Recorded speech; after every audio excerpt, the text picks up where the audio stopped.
como recuerdan, o debemos recordar que está compuesto por dos vías, o esta vía la componen dos. El tracto córtico espinal, que se va a dividir en una anterior y una lateral, y el tracto córtico nuclear, o también llamado córtico vulvar. Las dos van a tener la función de que nosotros podamos ser capaces de realizar cualquier acto voluntario. Por ejemplo, el poder caminar, el alzar un vaso de agua, el querer escribir, el querer tocar la guitarra, etcétera. ¿Por qué? Porque va a estar directamente inervando o sí, los músculos de carácter voluntario. Vamos a hablar rápidamente. Bueno, tenemos que recordar que esta vía piramidal se va a iniciar o tiene su origen en la capa 5 de la corteza cerebral. Este es un esquemita que les puse de las 6 capas de la corteza cerebral. La capa 1, la molecular, la 2, la granular externa, la 3 de células piramidales, la 4, la granular interna, la 5, la capa granular de células grandes piramidales que van a contener las neuronas de Bess, que van a ser las que propiamente van a formar la vía piramidal, y la capa 6 es la capa polimórfica o multiforme. Entonces hay que quedarnos con que la vía piramidal va a tener su origen en la capa 5 de la corteza cerebral. ¿Y qué es lo que va a pasar? Vámonos a ir directamente a ver qué áreas va a involucrar esta vía. Tenemos que, aquí le puse en el esquema, como pueden ver, de la parte superior izquierda. Déjenme encontrar el puntero. A ver, ¿dónde está? Bueno, no lo encuentro. Pero les puse el esquema de que esta área vamos a ver principalmente el lóbulo frontal y el parietal.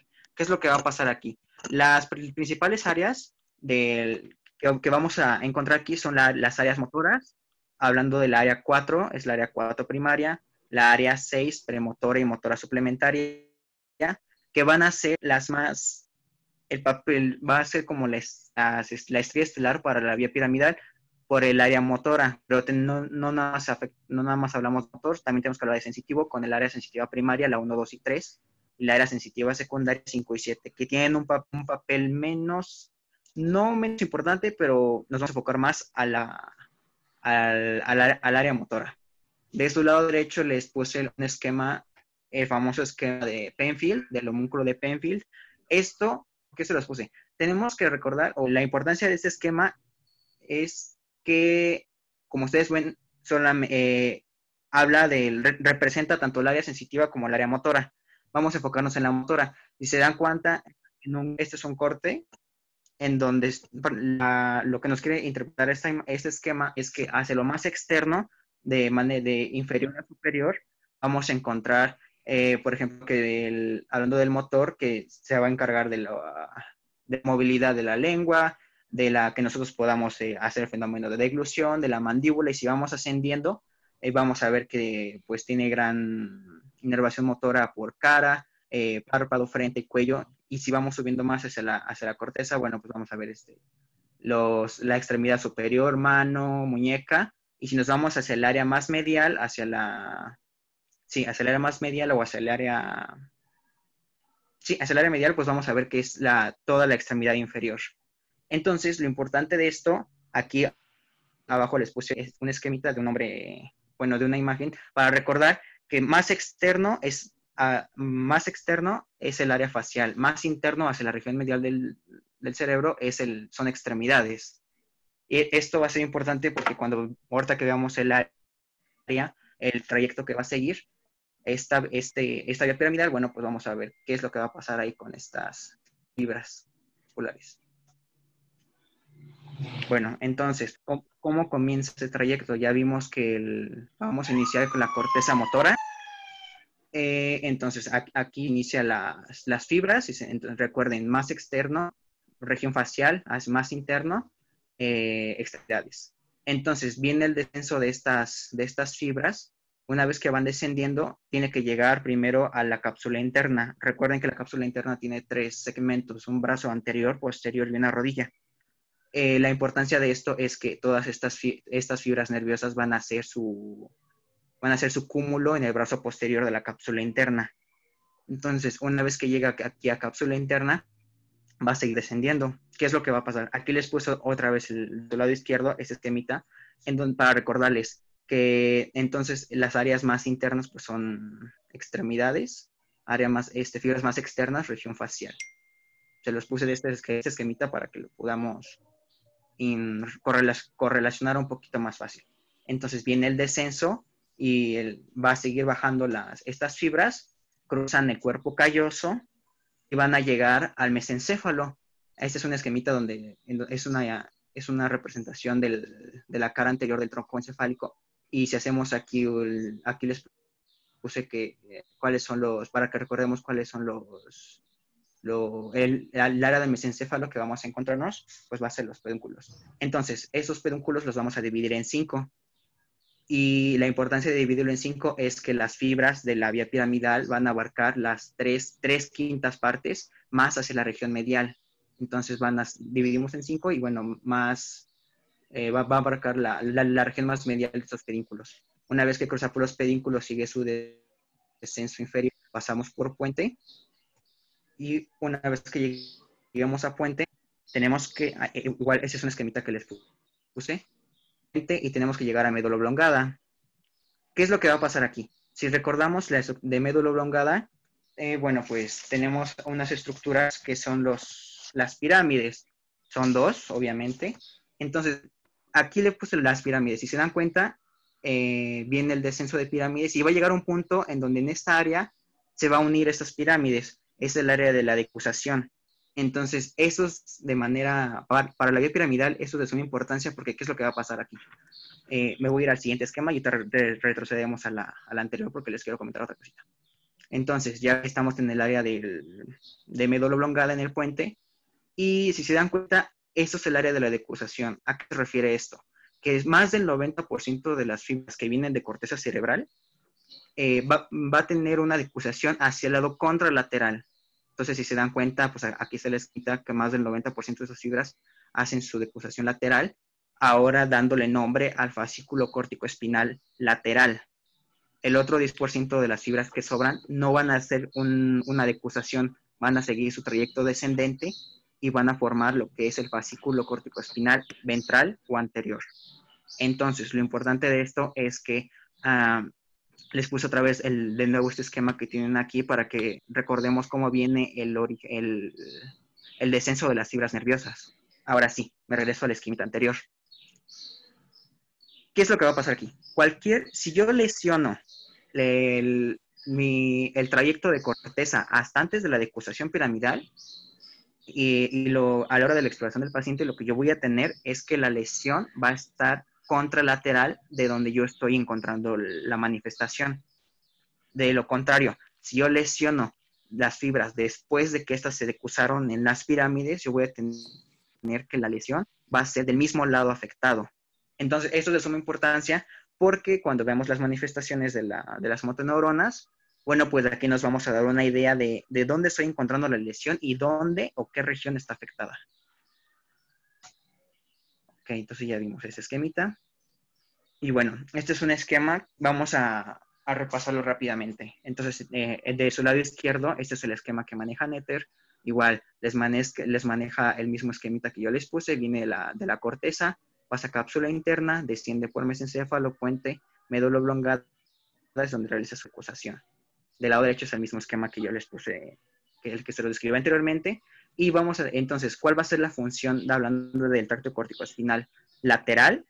Es que va a tener una función motora más fina, va a controlar la musculatura distal a comparación del tracto córtico-espinal anterior, que esta va a ser, su función motora es más gruesa y más de postura y va a afectar a músculos proximales más hacia la línea media a comparación de la lateral, que es más distal. Entonces, con ese esquemita, bueno, pues nos damos aquí cuenta hacemos la principal comparación entre ambos tractos corticoespinales.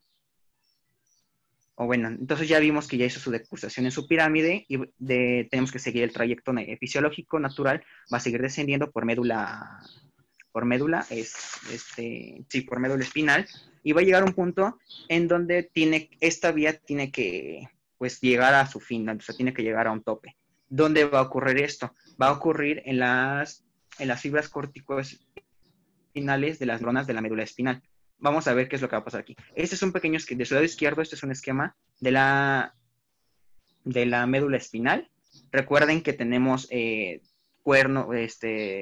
zonas: el cuerno dorsal, que se va a encargar de la sensibilidad somática general; un cuerno ventral, un cuerno anterior, que es propiamente de la inervación muscular, es la que más nos va a interesar ahorita; y una zona intermedia, que es la zona de transición entre la dorsal y la anterior.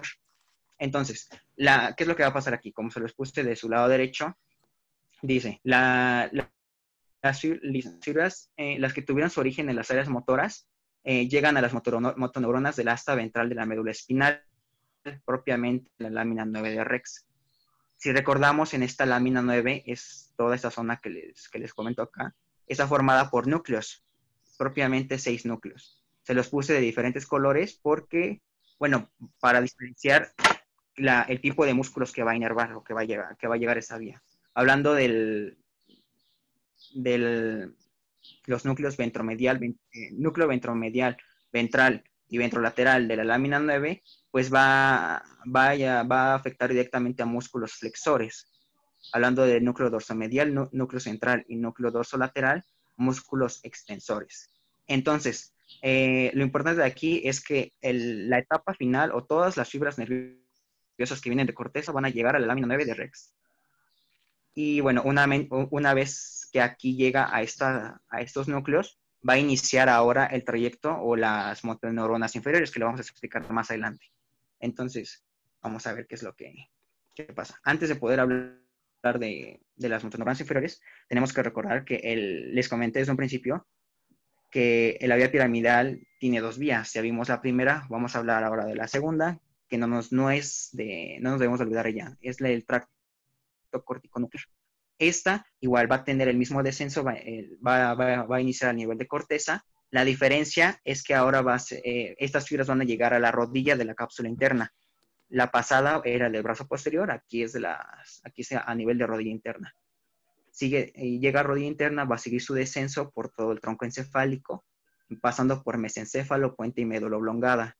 Pero la diferencia aquí es que una vez que llega a esas estructuras, de aquí va a hacer contacto con los núcleos motores voluntarios de los pares craneales, dependiendo de la zona que llegue. Hablando de nivel mesencéfalo, vamos a ver que va a afectar o va a llegar a los núcleos del tercer par y del cuarto. Entonces, del tercero, pues sabemos que es el oculomotor, y el cuatro, pues es el troclear.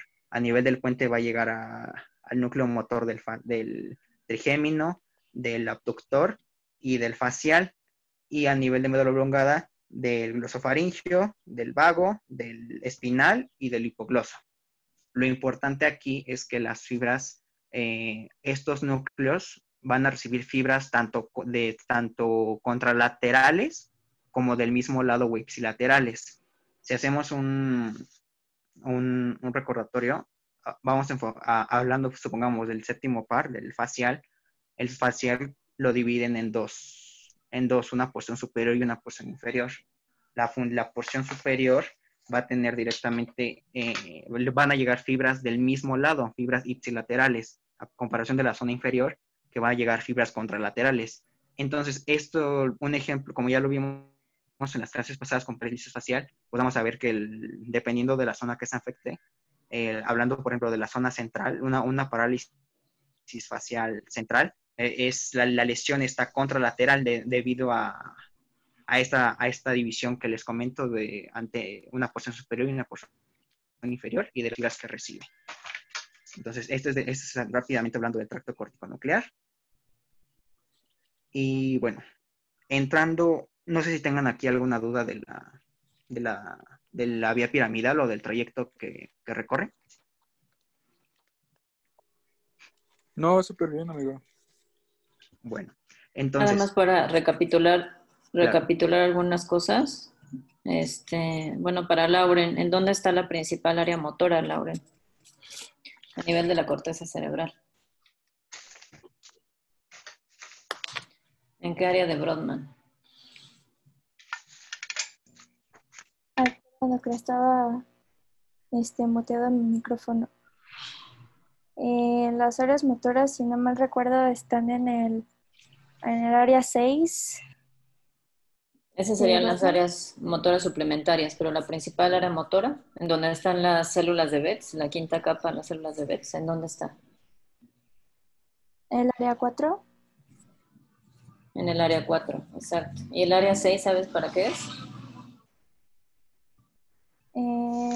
Concretamente no recuerdo, doctora. ¿Alguien sabe el área 6 de Brodmann? Es la área premotora, ¿no, doctora? Ajá, y también está encargada tanto el área 6 como el área 8 de los movimientos oculares.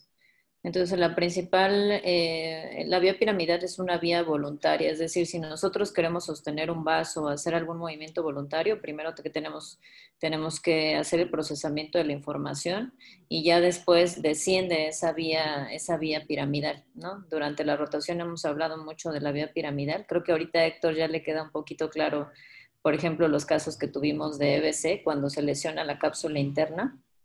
Entonces, sí es importante que esta vía se la sepan de memoria, sepan por las diferentes estructuras del tallo cerebral por donde viaja y sobre todo en dónde se da la decusación. Ajá. ¿Por qué es importante la decusación? Porque nos vamos a basar a partir de la decusación para localizar si la lesión es contra o ipsilateral. Es decir, si una lesión está por arriba de la decusación, ¿qué manifestaciones tendría el paciente? Sería contralateral las manifestaciones. Contralateral. ¿Y si está por debajo de la decusación? Sería Ipsilateral. Sería ipsilateral, que sería bastante difícil una lesión por debajo de la decusación, aunque hemos tenido, por ejemplo, también pues alguna tumoración a nivel de tallo cerebral, hemos tenido también eventos vasculares cerebrales, inclusive en tallo encefálico. Les comentaba también que hay algunas variantes de Guillain-Barré que solamente da una encefalitis de tallo, donde se da una desmielinización a nivel del tallo cerebral. Entonces, lesiones más o menos a nivel de la pirámide vulvar son bastante raras y por lo tanto la hemiparesia o la hemiplegia ipsilateral sí es bastante rara. Y también hay algo que se llama síndromes alternos de tallo. ¿Sí los han escuchado?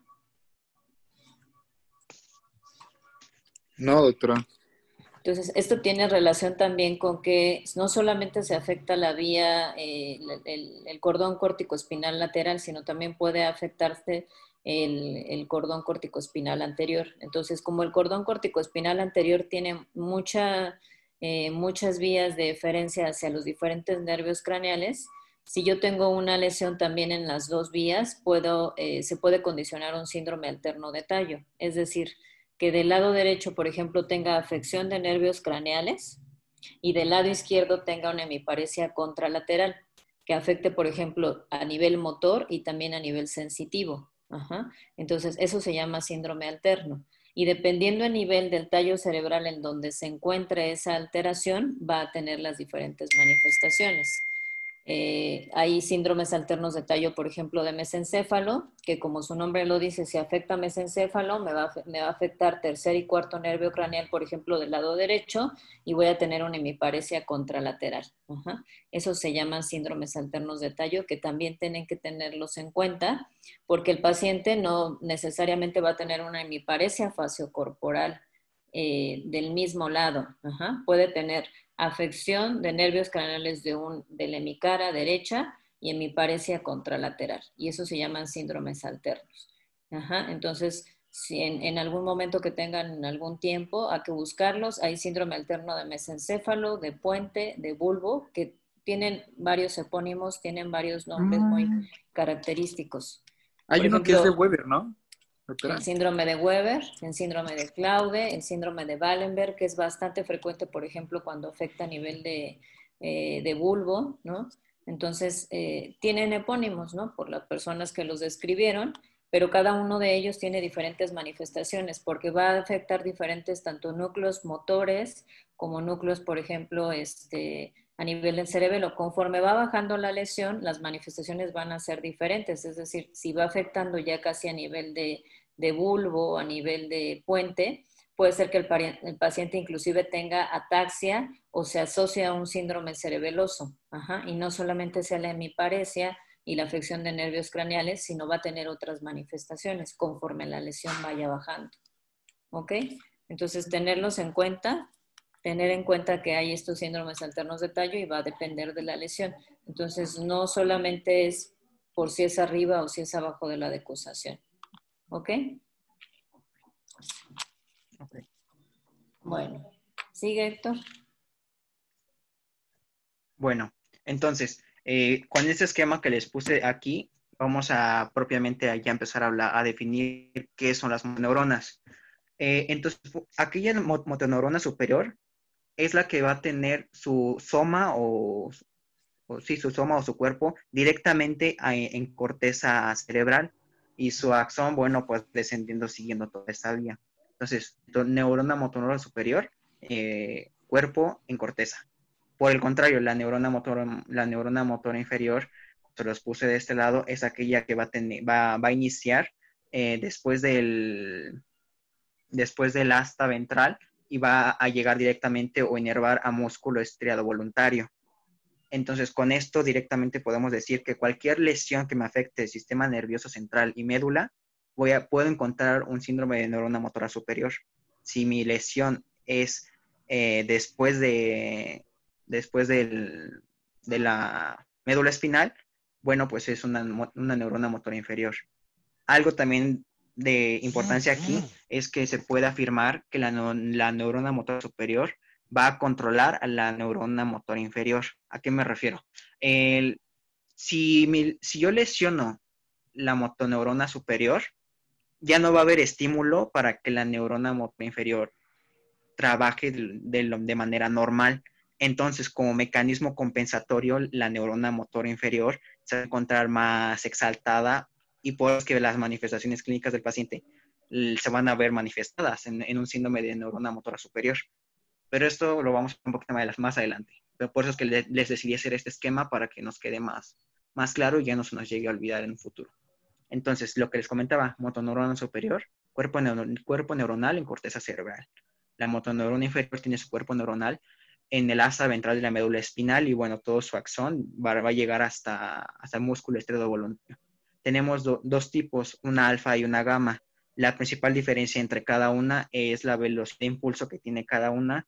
La alfa es más rápida con un impulso de 50 a 100 metros sobre segundo y va a inervar a fibras musculares extrafusales, que son directamente las que realizan una contracción muscular fásica. Una gamma su impulso es más lento, de 10 a 50 metros sobre segundos, y va a inervar fibras intrafusales para realizar una contracción muscular tónica o isométrica. Entonces, podemos definir propiamente el síndrome de motoneurona superior, aquella alteración de la vía piramidal desde su origen a la corteza hasta la terminación de las astas anteriores de la médula espinal, que fue lo que ya vimos. Entonces aquí les puse igual de su lado izquierdo una esquemita en donde yo puedo tener la lesión prácticamente en cualquier área, corteza, puente, médula, mesencéfalo, o pues sí, un síndrome de motoneurona inferior es aquella alteración de las motoneuronas del asta anterior entre la médula y su terminación propiamente en la placa motora de los músculos voluntarios. Igual, aquí les puse la esquemita para ver, para que nos sea un poquito más fácil de entenderlo. Y bueno, ya entrando propiamente acá a hablar de motoneuronas, es decir, ya hacer un cuadro diferencial de la motoneurona superior y motoneurona inferior, de los principales aspectos que vamos a encontrar nosotros a la exploración. Tono, vamos a ver que en una motoneurona superior, como les comenté, al estar dañada, ya no va a haber quien regule la motoneurona inferior. Entonces, como mecanismo compensatorio, la motoneurona inferior va a tratar de compensar el estímulo que no le está llegando. Entonces, el tono, lo que va a hacer las fibras musculares, que va a estar hipertónico, va a estar rígido o va a tener un cierto grado de espasticidad. En lo contrario, cuando yo lesiono mi motoneurona inferior, como no es recibiendo el estímulo, el músculo va a estar hipotónico y flácido. En los reflejos, en los ROTS, en los reflejos tendinosos, en una motoneurona superior van a estar exaltados, porque ya les comenté propiamente. En una motoneurona inferior van a estar disminuidos, va a haber hiporrefleja o definitivamente van a estar completamente abolidos. Reflejos superficiales en ambas motoneuronas van a estar abolidos. Clonus, la motoneurona superior va a estar presente, la inferior ausente. Reflejos patológicos, más adelante los vamos a ver en la motoneurona superior. presentes, inferior a ausentes. Y bueno, así con cada uno de los 3 parámetros que me faltan, pero los vamos a explicar un poquito más de cada uno. Vamos a comenzar con el tono. Bueno, como definición, o para recordarles, el tono es la resistencia a la movilidad pasiva. ¿A qué se refiere? A que un cuerpo un músculo en estado de reposo va a tener cierto grado de resistencia, pero va a ser fisiológica. Entonces, tenemos que recordar que va a haber unas variantes. En aquel paciente que sea joven, bueno, el tono va a estar un poquito más incrementado a comparación de una persona de edad mayor que cursan con sarcopenia, pues propiamente de la edad. Entonces hay que tener en cuenta estos dos. Y bueno, ¿cómo vamos a hacer la valoración? Vamos a hacer una valoración estática y una dinámica. Estática, ¿qué es lo que vamos a hacer? Vamos a propiamente a palpar todos los segmentos musculares y solamente con el músculo en reposo y ir viendo cómo se encuentra el tono, si está hipertónico o está disminuido, ir valorando desde ahí. Eso es estático. Dinámico, ¿qué es lo que vamos a hacer? Vamos a hacer movimientos propios del segmento que estamos evaluando. En el caso de, supongamos, de su lado derecho, les puse unas imágenes, pues para recordar qué es lo que se trata de una valoración dinámica. Vamos a hacer flexión, extensión, rotación del miembro, e ir viendo con esto el grado de tono que tiene ese músculo o esa extremidad. Estos son dos esquemas que van de su lado izquierdo. Bueno, pues vemos en la superior izquierda, vemos un miembro superior izquierdo que se encuentra pues completamente rígido. En el caso de niños, ambas extremidades se ve en una permanencia de flexión por la contracción, por el estado hipertónico que tiene. En su lado derecho es todo lo contrario. Vemos las imágenes del bebé y a la pura evaluación estática, bueno, pues vemos el grado de hipotonía que tienen todos estos grupos musculares. Igual aquí, bueno, pues el que necesita ayuda para poder levantarse de la cama este paciente. Entonces, ya tenemos que valorar tono, ya vimos las maneras de cómo. El siguiente parámetro a recordar son los reflejos tendinosos. Recordamos que es una respuesta involuntaria a un estímulo, en este caso, pues al nosotros hacer directamente llegar el estímulo sobre el tendón. Para recordarles, pues esos son los principales reflejos que tenemos que buscar. Bicipital, el estilo radial, tricipital, rotuliano, abductor y aquileo, y las principales localizaciones cervicales o torácicas o sacras de donde se va a localizar. Entonces, pues ya, de su lado derecho les puse imágenes, solamente para recordar que el estímulo va a ir directamente sobre el tendón para poder desencadenar esa respuesta involuntaria del reflejo. Lo importante aquí es que tenemos que darle una escala o graduar esa respuesta del reflejo. Si al estimular el tendón hay un grado de reflexia, pues es un grado 0. Lo normal es que tengamos 2 cruces. Si el reflejo está exaltado, podemos darle un valor de 3 cruces. O pudiéramos hablar de que incluso nosotros al hacer el estímulo sobre el tendón, hablemos de clonos, más adelante lo vamos a revisar, pero esta escala lo cataloga como con 4 cruces. Hay otras que no manejan clonos, pero lo manejan como un estado hiperreflexivo de igual manera. Entonces, cualquiera que sea el resultado al estimular el tendón, tenemos que graduarlo. 1 a 4 cruces, lo normal siendo de 2. Otro parámetro a recordar son los reflejos superficiales, que en ambos van a estar abridos. Estos pues son reflejos que van a actuar sobre piel. Creo que el más conocido es el reflejo abdominal superficial, que nosotros al hacer el estímulo de ombligo a periferia, se tiene que ver como estas pequeñas onditas, que son mecanismos reflejos de la piel. El reflejo cremasteriano, que es al hacer un estímulo en cara interior del muslo, bueno, pues habrá elevación del testículo del mismo lado que estemos haciendo el estímulo. El reflejo plantar, al pasar un objeto romo sobre la región dorsal del pie hacia primer ortejo, lo normal es que haya una flexión. Reflejo corneal, igual al pasarle un hisopo, un papelito en el ojo, en la esclera, lo ideal es que ese ojito se cierre. Y el reflejo nauseoso, bueno, pues su mismo nombre lo dice. Entonces, en cualquier motoneurona superior o inferior, ambos estos reflejos van a estar completamente abolidos. Clonus. Vamos a ver qué es esto. Es una contracción muscular involuntaria y rítmica, en este caso pues, de extremidades, que nosotros lo vamos a poder activar o, sí, bueno, a estimular cuando, hablando de miembros inferiores, con una dorsoflexión rápida en el caso del pie. Vamos a ver. Aquí les puse unos ejemplos, unos videos, a ver si se alcanzan a ver, de qué es como tal un clonus. Vamos a empezar con el del lado izquierdo, para que ustedes noten cómo es esta contracción involuntaria, perdón. Vamos a adelantarle un poquito. Espérenme, déjenme. Ahí sí no alcanza a ver con esta cosa.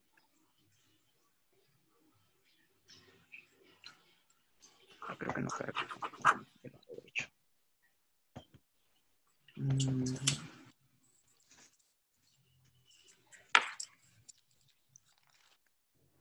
No, creo que no está cargando. No está cargando, ¿verdad? No, no se ve. No, se traba. No, amigo, no se ve. Bueno, entonces, a ver, déjenme ver qué puedo hacer, permítame. Nos lo imaginamos. A ver. Oye, dice que dice. A ver. Vamos a ver aquí. A ver, creo que ya. A ver, creo que ya. Entonces aquí vamos a adelantarlo un poquito.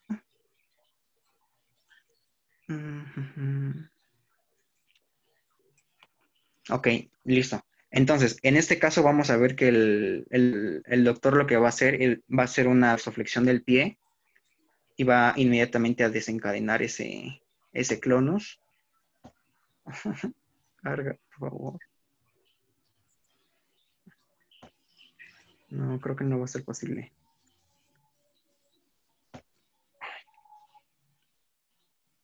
No, creo que no. Entonces, bueno, pero lo importante es eso, que va a ser nosotros podemos desencadenar ese estímulo al hacer una dorsoflexión y va a ser pues una contracción pues rítmica y obviamente no la va a controlar el paciente, es involuntaria. Eso va a ser lo importante del clonus. En la motoneurona superior va a estar presente, en la motoneurona inferior no se va a encontrar este clonus. Eso es lo relevancia de esto. Igual después nos pasas el link, ¿no? De los videos, ¿no? Sí, se los paso de cualquier manera. Ok, bueno, otro de los parámetros pues es encontrar reflejos patológicos.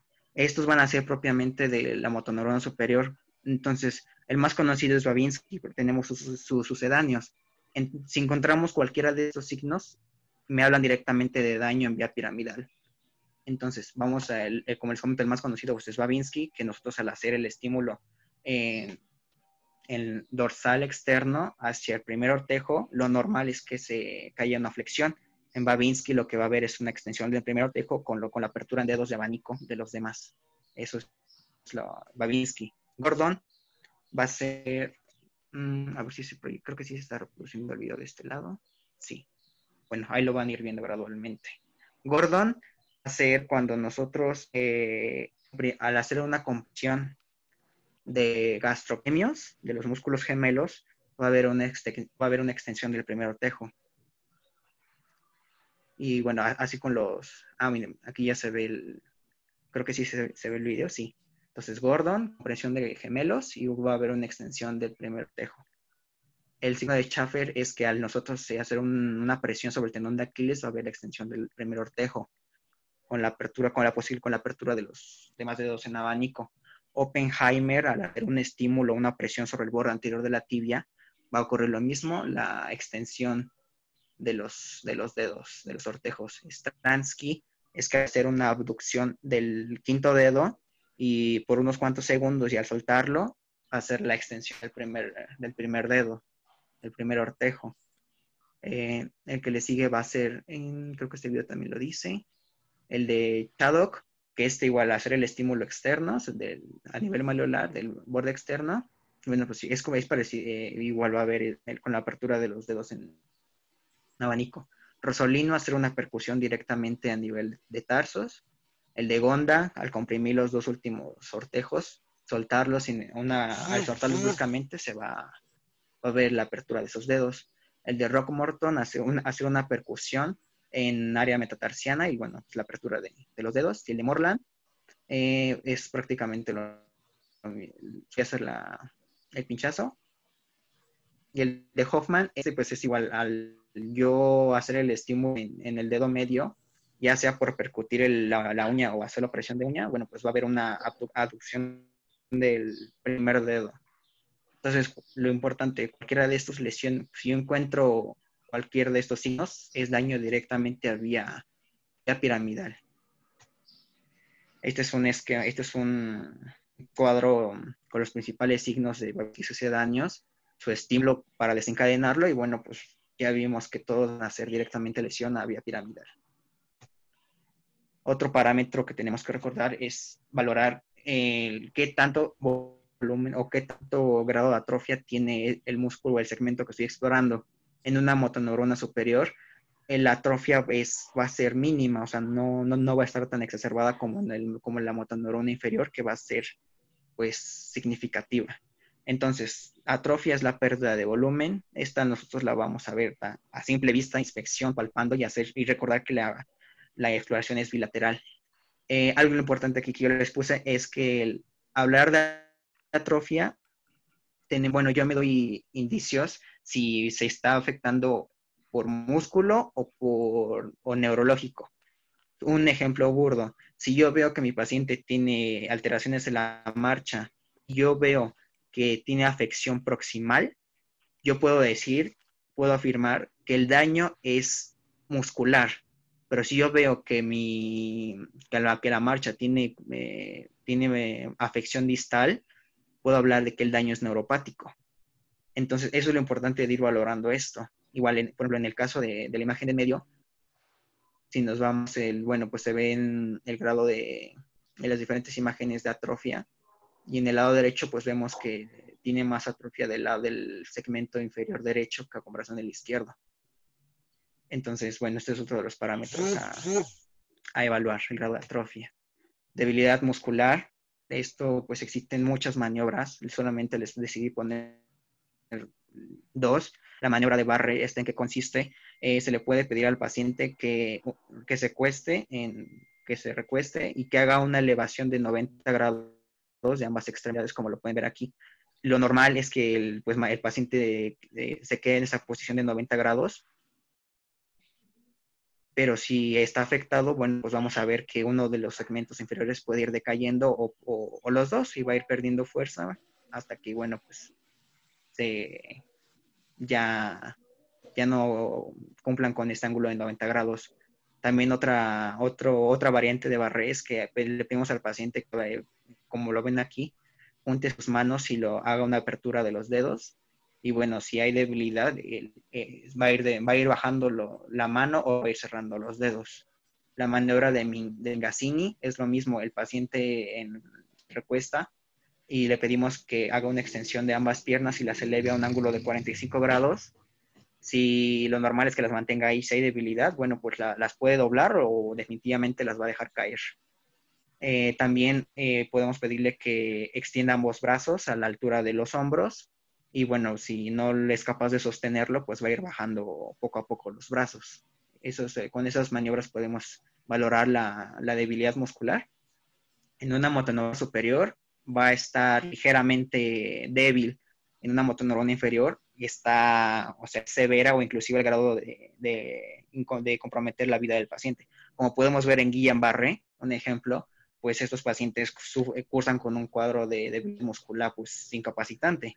Más adelante vamos a ver algunos ejemplos, pero pues ya vimos Guillain-Barré en las clases previas, entonces bueno, pues, vamos correlacionando.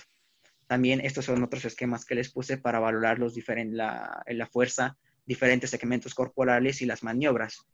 Entonces hay que quedarnos con la idea de estas imágenes las pueden revisar con la presentación, pero hay que quedarnos que tiene que ser siempre bilateral y comparar. Es lo importante. Tenemos que ir comparando una con la otra.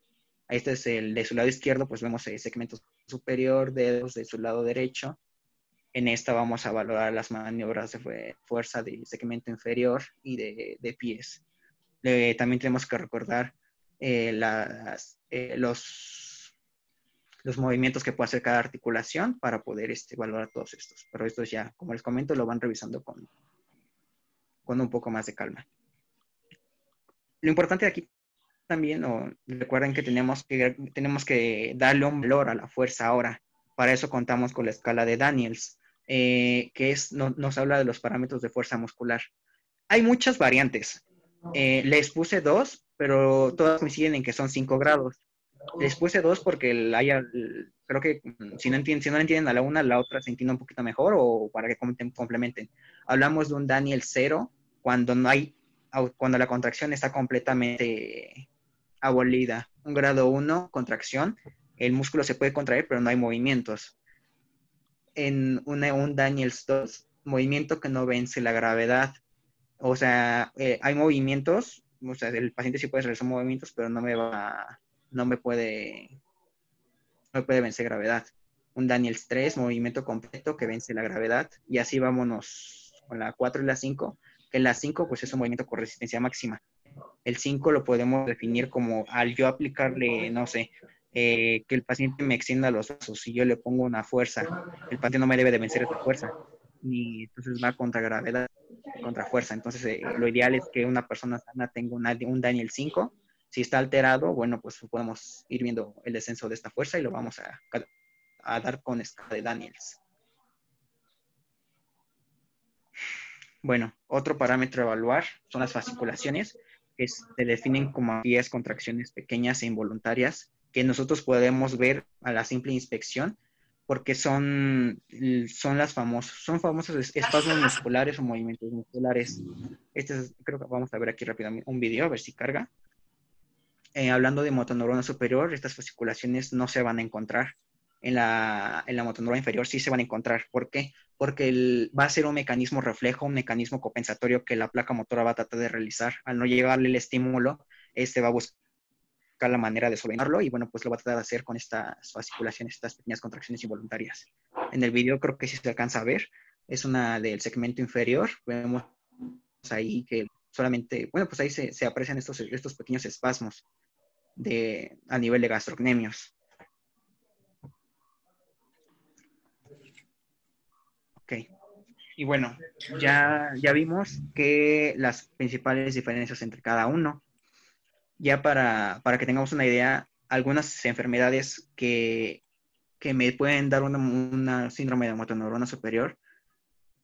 Hablamos de pacientes con esclerosis múltiple, una lateral amiotrófica, como vimos en clases pasadas, pacientes con rabia, eventos isquémicos, un traumatismo craneal o directamente medular, una encefalopatía hepática urémica, un tumor, un absceso, un cuerpo extraño, un hematoma epidural, un hematoma, hematomas, cuadros infecciosos como meningitis, meningoencefalitis o una compresión vertebral. Entonces, si se dan cuenta, la etiología es múltiple, o sea, no hay una etiología propia para una sola enfermedad, o sea, son múltiples las etiologías, pero todas coinciden en que va a haber una lesión directamente en el sistema nervioso central y médula. Eso es lo importante. Hablando de motoneurona inferior, pues vamos a ver que también hay muchas enfermedades que nos puede dar esto. Hablando de Guillain-Barré, por ejemplo, aquí se los puse. Recordamos que Guillain-Barré es una enfermedad monofásica a comparación de una polifásica, que es una polineuropatía desmineralizante inflamatoria crónica. Eso va dependiendo de la presencia de los síntomas. Pacientes que tengan neuropatía diabética, el túnel del carpo, neuropatía por VIH, poliomielitis, malformaciones congénitas, siringomielia, meningocele, mielomeningocele, un síndrome neurítico, o bueno, pues también hablamos de traumatismos medulares y bueno, otras enfermedades pero cualquiera que sea la etiología, todas coinciden en que va a haber en que el estímulo no va a llegar a la placa motora. Esa es la vía final de cada una o sea, cualquier enfermedad que se trate, esa va a ser su origen. Ya no va a llegar el estímulo a la placa motora. Entonces, no sé si hasta aquí tengan alguna duda o... Nada más que neurona motora inferior sería más bien, no va a llegar la señal hacia la fibra muscular o el nervio periférico, no necesariamente a la placa motora, porque acuérdate que la placa motora solamente algunas enfermedades va a afectar la placa motora, no todas las enfermedades, Claro que sí, doctora. ¿no? Ujú. Entonces, ¿te puedes regresar al cuadro de la diferencia entre neurona motora superior e inferior? Sí. Algo que yo les he comentado es que sí, definitivamente para diferenciar entre neurona motora superior y neurona motora inferior, van a haber dos datos cardinales e importantes. Uno va a ser el tono, es decir, si el paciente tiene un adecuado tono o si tiene o no debilidad. Pero es importante que ustedes sepan que para que el paciente tenga los datos característicos de neurona motora superior, el paciente ya debió de haber pasado por cierto tiempo de evolución. ¿Qué quiere decir esto? Por ejemplo, un paciente que debuta con una enfermedad vascular cerebral va a tener hipotonía y va a tener debilidad. No van a encontrar al paciente de forma inicial en las primeras semanas de evolución con hipertonía ni espasticidad o rigidez. Entonces, estos datos se van a dar después de 2 a 4 semanas, que es cuando se dan los datos de liberación piramidal. Entonces, estos datos que tú me pones aquí en neurona motora superior ya los van a encontrar ya prácticamente 2 semanas después del inicio de la patología. ¿Sí me explicó? Entonces, son datos de cronicidad. Entonces, un paciente que les llega con debilidad, pero tiene los reflejos conservados, ya sea que tenga reflejos normales o hiperreflexia, aún así sigue conservando los reflejos y tiene datos característicos de neurona motora superior. No así los pacientes con neurona motora inferior, que ellos van a llegar con debilidad y no van a evolucionar a espasticidad o a rigidez, van a continuar con la hipotonía y van a continuar con la debilidad, o sea, no van a evolucionar a la liberación piramidal, que es la neurona motora superior. ¿Sí me explico ahí? Sí, doctora. ¿Sí? Sí, doctora. Entonces, los datos, digamos así, muy, muy cardinales van a ser la debilidad y van a ser los reflejos. Si les llega, por ejemplo, un pacientito, un lactante con hipotonía, que no sostiene su cabeza, que no se sienta, que no se puede rodar, que no tiene adecuado sostén cefálico ni troncal, pero tiene los reflejos exaltados, ahí estaremos hablando de un síndrome de neurona motora superior, aunque tenga debilidad, porque los reflejos están exaltados. Y digamos que es un pequeño que va creciendo. Pudo haber sido un pequeño que tuvo asfixia perinatal, que tuvo algún daño a nivel de las estructuras del sistema nervioso central, pero que aunque tenga hipotonía, esa hipotonía se llama hipotonía central. Hay hipotonía periférica, entonces ante la hipotonía central se piensa en algunas causas, como pueden ser la encefalopatía hipóxico-isquémica, y ante la hipotonía periférica se piensa en otras causas. Una causa bastante frecuente es la atrofia muscular espinal, cuando debutan desde edades muy pequeñas. Hay otra enfermedad que tú comentaste que es muy característico de neurona motora superior también. Si quieres avanzar un poquito Sí. hasta donde están las patologías. Que esta es de las únicas enfermedades que afecta tanto a neurona motora superior como a neurona motora inferior. Y esa es la esclerosis lateral amiotrófica. No sé si la han escuchado alguna vez.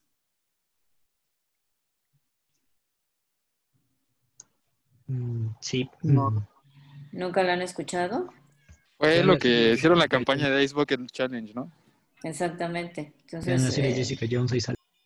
exactamente. Entonces, ahorita ya es mucho más conocida porque también ya se detecta, pues no digamos de forma oportuna, sino ya es cuando tiene los síntomas ya muy, muy ya establecidos.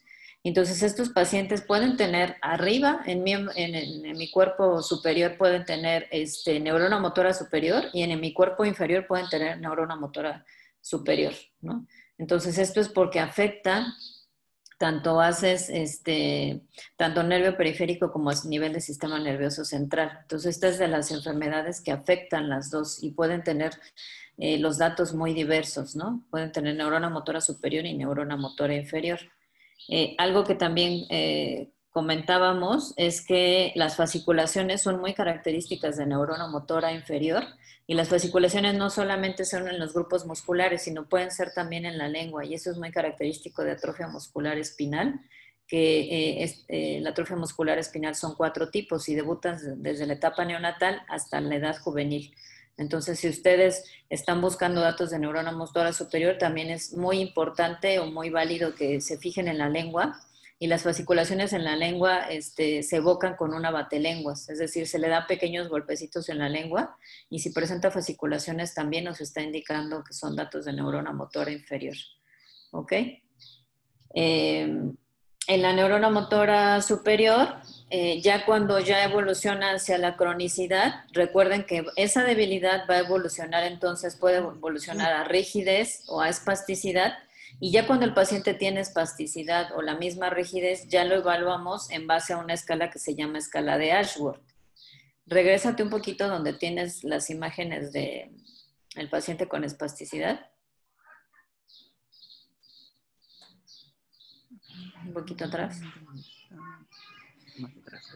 Atrás. Uh-huh. Atrás, lo que es atrofia.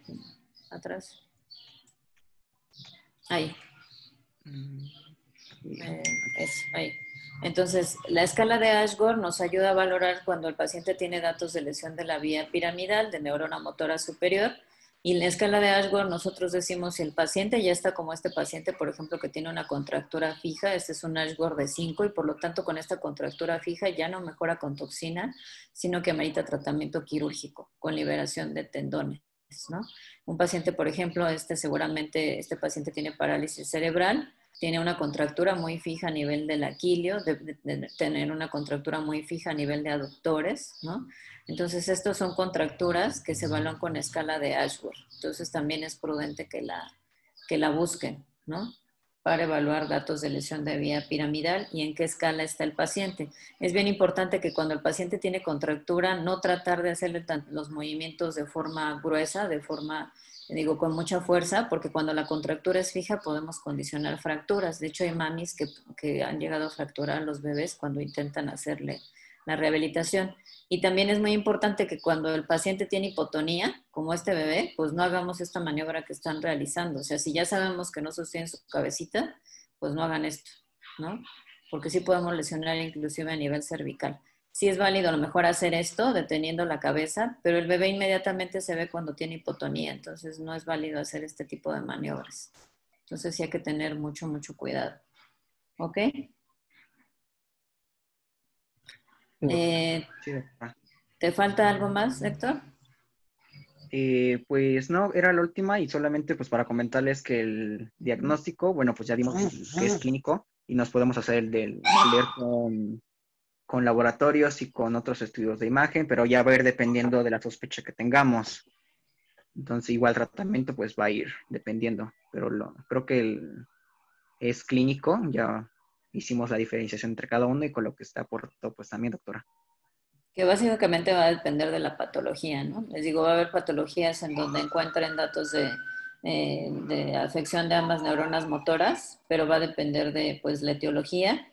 Y, por ejemplo, hay pacientes que nacen con atrofia muscular espinal, que son datos de neurona motora inferior, pero que aparte el paciente puede tener asfixia, ¿no? O sea, son bebés que ya desde que están dentro de la mami ya tienen hipomotilidad fetal, nacen con dificultad respiratoria, tienen asfixia y tienen aparte algún daño por encefalopatía hipóxico-isquémica, entonces pueden tener también datos de neurona motora superior. ¿A qué nos va a orientar esto? A decir que la debilidad que tiene el paciente no solamente es por la patología de base, sino también tenemos que descartar otro tipo de complicaciones o otro tipo de alteraciones, ¿no? Entonces, siempre es importante saber los antecedentes del paciente, si tuvo algún antecedente de asfixia, si tuvo algún antecedente de paro cardiorrespiratorio, porque pues ahí sí no nos va a ayudar mucho el que solamente digamos, solo tiene neurona motora inferior, ¿no? O solo tiene neurona motora superior. Va a depender pues de los antecedentes de cada paciente. ¿no? Entonces, no sé si alguien tiene alguna duda.